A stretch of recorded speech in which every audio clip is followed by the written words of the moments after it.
Hello everyone, অনেক দিন পর ভিডিও ছাড়ছি। তো আজকে আলু পোড়া করা হচ্ছে, তার কারণ ডিসেম্বর মাসে এবার প্রচুর শীত পড়েছে। সেজন্য ভাই বললো যে আলু পোড়া করি, সেজন্য ভাই বসিয়ে দিয়েছে এই তান্দুরি মেশিনে। অনেকটাই হয়ে গেছে এখানে, এবার তুলে নেবো। এরকম দেখতে লাগছে। আরও মা দেখছি ছোলা, পেঁয়াজ, ধনেপাতা, লঙ্কাগুলো কেটে রেখে দিয়েছে, তাই ভাবলাম আলু কাবলি করা যাক। মা এখানে ছাড়িয়ে দিচ্ছে খোসাগুলো আলু। এই হচ্ছে ইনগ্রেডিয়েন্টস আলু কাবলির। এবার মাখাতে শুরু করে দিয়েছি। পেঁয়াজ, লঙ্কা, ছোলা দিয়ে মাখাবো, আর লাস্টে লেবু দিয়ে দেবো।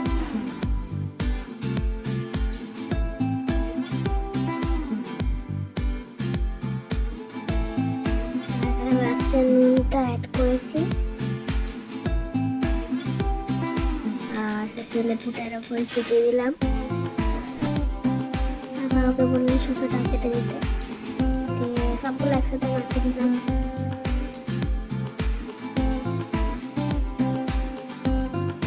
তো এই হচ্ছে আমাদের আলু কাবলি রেডি। দেখা হচ্ছে পরে ভিডিওতে। এখন টাটা, বাই বাই।